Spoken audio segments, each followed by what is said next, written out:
इंतजार कर रहे थे। हर एक के पास मटेरियल्स और इक्विपमेंट से भरा हुआ बड़ा बैग था। मैंने सारे बैग्स खोलकर लूट अपने पास कलेक्ट कर लिया। घोस्ट को कुछ डैमेज हुआ था, इसलिए मैंने उन्हें डिसमिस कर दिया और तुरंत 10 नए फुल स्ट्रेंथ मनी घोस्ट समन कर लिए। फिर एडमिनिस्ट्रेटर लियू चेंग की तरफ देखकर कहा, यार जारी हो। इसके बाद अगले कई घंटों तक बस एक ही रूटीन चलता रहा। डंजन में जाना, पूरा साफ करना, बाहर निकलना, घोस्ट से लूट लेना, पुराने घोस्ट को डिसमिस करना, नए घोस्ट समन करना, फिर अगला डंजन, फिर वही प्रक्रिया बार बार लगातार बिना रुके। समय तेजी से बीतता गया। 20 घंटे गुजर चुके थे। मेरा शरीर और दिमाग दोनों थक चुके थे। आंखें भारी महसूस हो रही थी। एडमिनिस्ट्रेटर लियू चांग ने मुझे ब्रेक लेने की सलाह दी, लेकिन मैंने साफ मना कर दिया। अभी रुकना मतलब एसएसएस रैंक से दूर होना था, इसलिए मैं चलता रहा। अगले दिन सुबह 8 बजे डेडलाइन खत्म होने में सिर्फ 1 घंटा बाकी था। तब जाकर मैंने डंजन फार्मिंग रोक दी। मैंने सारे मटेरियल्स इकट्ठा किए और सीधे टास्क हॉल पहुंच गया। वहां एक विंडो पे जाकर मैंने स्टाफ से कहा, मुझे टास्क सबमिट करने हैं। लेवल 90 से 100 तक के सभी मटेरियल एक्विजिशन टास्क दिखाओ। इसके बाद मैं एक एक टास्क चेक करने लगा। मेरे पास कौन सा मटेरियल है, किस टास्क में क्या चाहिए,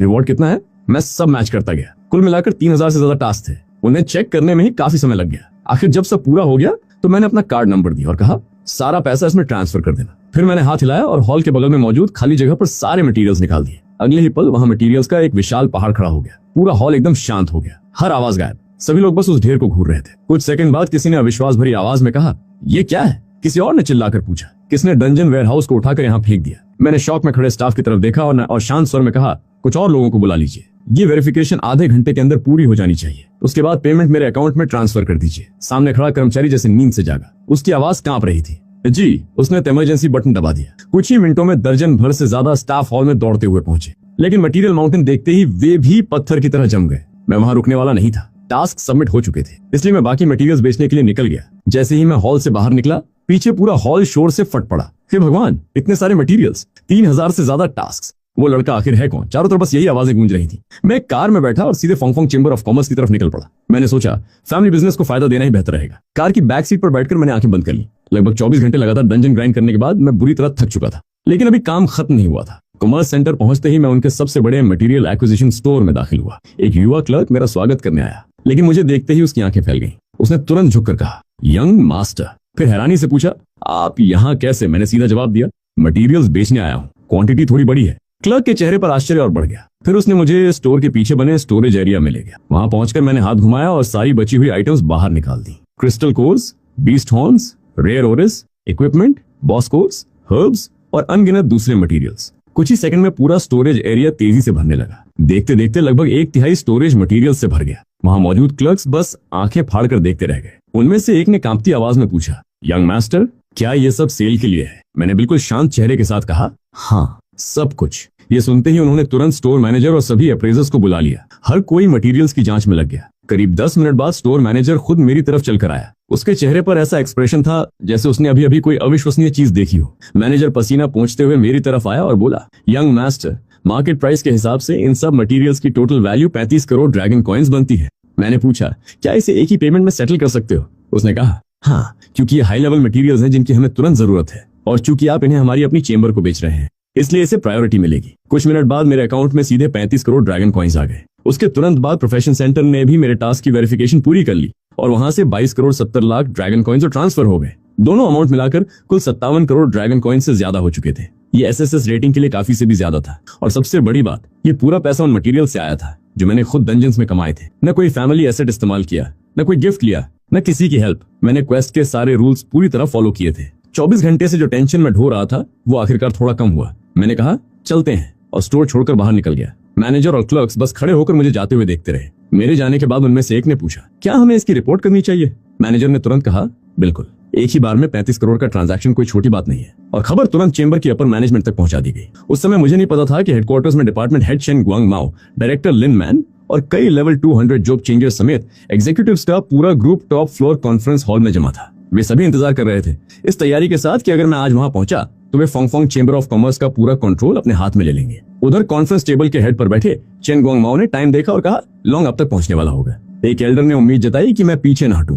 डायरेक्टर लिनमैन ने कहा, अब अगर वो कोशिश भी करे तो देर हो चुकी है। एग्रीमेंट पहले ही साइन हो चुका है। अगर वो आज नहीं आया तो उसे कॉन्ट्रैक्ट ब्रीच माना जाएगा और मैनेजमेंट कमेटी सीधे चेंबर का कंट्रोल संभाल लेगी। चेन गुआंग माओ हल्का सा हंसा और बोला, यंग लोग हमेशा अपनी एरोगेंस की कीमत चुकाते हैं। तभी एक असिस्टेंट अंदर आया और चेन गुआंग माओ के कान में धीरे से कुछ कहा। उसने बताया कि मैं उनकी एक मटेरियल शॉप में गया था और वहां 35 करोड़ के मटेरियल्स बेच चुका था। ये सुनकर कुछ लोग हैरान रह गए। डायरेक्टर लिन मैन ने पूछा, उसके पास इतने मटेरियल्स आए कहां से? एक एल्डर ने अंदाजा लगाया कि शायद ये उसके पेरेंट्स का बचा हुआ इन्वेंट्री स्टॉक होगा। उन्हें लगा कि मैं डुएल की तैयारी के लिए लास्ट मोमेंट पर उसे बेच रहा हूँ। चेन गुआंग माओ ने कहा, 35 करोड़ बहुत बड़ी अमाउंट है, लेकिन इससे वो डुएल नहीं जीत पाएगा, और अगर वो कोई आइटम्स खरीद भी ले तो उन्हें इस्तेमाल करने की प्रैक्टिस के लिए उसके पास टाइम नहीं होगा। बाकी सबने भी सहमति में सिर हिलाया। उनकी नजर में एक्सटर्नल आइटम्स आखिर एक्सटर्नल आइटम्स ही थे। इसी दौरान मैं जांग चांग प्रोफेशन सेंटर के जॉब एडवांसमेंट हॉल पहुंच गया। हॉल सुबह के मुकाबले ज्यादा क्राउडेड था। कल वाला वही स्टाफ मेंबर मुझे देखते ही जल्दी से खड़ा हो गया। उसने पूछा, क्या आप जॉब एडवांसमेंट क्वेस्ट सबमिट करने आए हैं? मैंने जवाब दिया, हाँ। मैं सीधे बड़े क्रिस्टल के पास गया और क्वेस्ट क्रिस्टल उसमें रख दिया। क्रिस्टल के अंदर गोल्डन लाइट पहले से ही बेहद डेंस थी।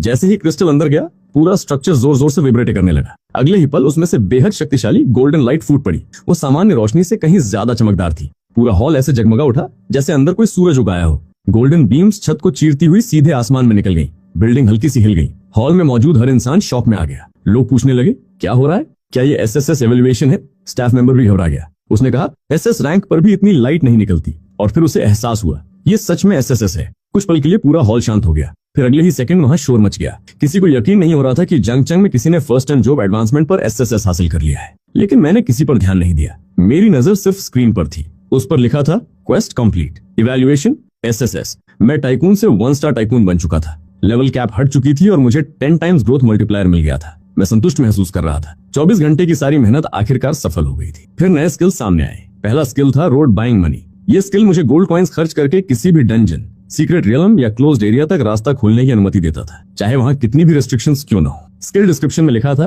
पैसे के सामने भूत और देवता भी रास्ता छोड़ देते हैं। इसका मतलब था कि अब मैं उस एबीस रिफ्ट में जा सकता था जहां मेरे पेरेंट्स गायब हुए थे। मुझे हाई लेवल या स्पेशल परमिशन का इंतजार करने की जरूरत नहीं थी। दूसरा स्किल था life buying money. Gold coins खर्च करके मैं खुद या किसी और की इंजरीज हील कर सकता था, स्टेमिना रिकवर कर सकता था, मेंटल एनर्जी रेस्टोर कर सकता था और लाइफ स्टेटस तक रिपेयर कर सकता था। कंडीशन जितनी गंभीर होगी, कॉस्ट उतनी ज्यादा होगी। ये स्किल मेरी सबसे बड़ी कमजोरी को पूरा कर रहा था। पहले लंबे समय तक ग्राइंडिंग करने के बाद मेरे पास रेस्ट करने के अलावा कोई ऑप्शन नहीं होता था, लेकिन अब मेरे पास डायरेक्ट रिकवरी मेथड था और ये सिर्फ मेरे लिए नहीं, दूसरों के लिए भी काम कर सकता था।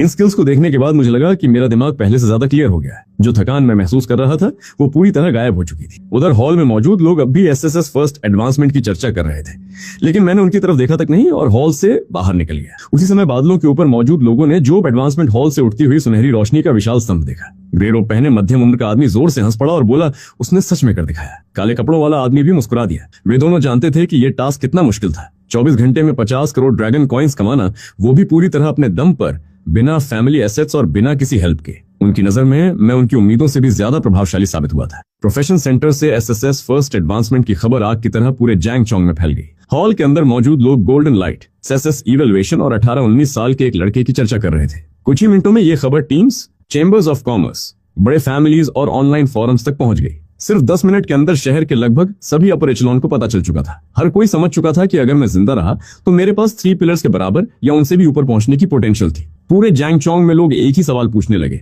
आखिर वो है कौन? उधर फोंगफोंग चेंबर ऑफ कॉमर्स के हेडक्वार्टर्स की टॉप फ्लोर कॉन्फ्रेंस हॉल में डिपार्टमेंट हेड चेन गुआंग माओ और बाकी एग्जीक्यूटिव्स को भी ये खबर मिल गई। कुछ मिनट पहले तक वे इस बात पर चर्चा कर रहे थे कि मेरे पहुंचने के बाद मुझे कैसे हैंडल करना है, लेकिन जैसे ही एसएसएस रेटिंग की खबर पहुंची, पूरा हॉल एकदम शांत हो गया। चेन गुआंग माओ तुरंत अपनी सीट से खड़ा हो गया और गंभीर आवाज में पूछा, क्या ये कंफर्म है? असिस्टेंट ने सर हिलाया। जी हाँ, बहुत लोगों ने अपनी आंखों से देखा है। डायरेक्टर लिन मैन ने पूछा, वो कौन था? असिस्टेंट ने जवाब दिया, अभी तक पता नहीं चला, सिर्फ इतना मालूम है कि वो एक यंग प्रोफेशनल है। ये सुनते ही हॉल का माहौल बदल गया। एक एग्जीक्यूटिव उत्साहित होकर बोला, अगर हम ऐसे इंसान को चेंबर में रिक्रूट कर लें तो हमारी वर्तमान समस्याएं खत्म हो जाएंगी और अगले कई दशकों तक हमारी पोजीशन सुरक्षित हो जाएगी। चेन गुआंग माओ की आंखें चमक उठी। उसने तुरंत आदेश दिया, फौरन इन्वेस्टिगेशन शुरू करो, कॉस्ट चाहे कितनी भी लगे, रिसोर्सेज दो, स्टेटस दो, शेयर्स दो, किसी भी कीमत पर उसे चेंबर से बांधना होगा। बाकी सभी लोगों ने भी सहमति जताई। उनके हिसाब से ऐसा टैलेंट दूसरे बड़े फोर्सेस से मुकाबला करने के लिए एक बेहद मजबूत ट्रम्प कार्ड बन सकता था। चर्चा इतनी गर्म हो गई कि वे लगभग भूल ही गए कि वे मेरा इंतजार कर रहे थे।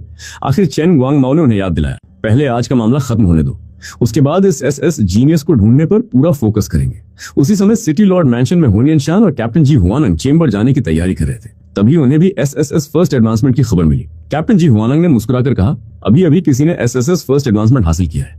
हुनियन शान कुछ पल रुका, फिर हंस पड़ा। अगर मैं गैस करूं तो वो लॉन्ग ही होगा। दोनों हंसने लगे। हुनियन शान ने सिर हिलाते हुए कहा, वो हमेशा लोगों को सरप्राइज कर देता है। उन्होंने तय किया कि वे चेंबर तो जाएंगे ही, लेकिन अब असली मजा तब आएगा जब एग्जीक्यूटिव्स को सच्चाई पता चलेगी। कैप्टन जी हुआनंग हंसते हुए बोला, इस समय वे लोग शायद उसी एसएसएस जीनियस को ढूंढने और रिक्रूट करने की प्लानिंग कर रहे होंगे। कुछ देर बाद उनकी कार हेडक्वार्टर्स पहुंच गई। एंट्रेंस पर मौजूद स्टार सिटी लॉर्ड और कैप्टन जी हुआनंग को देख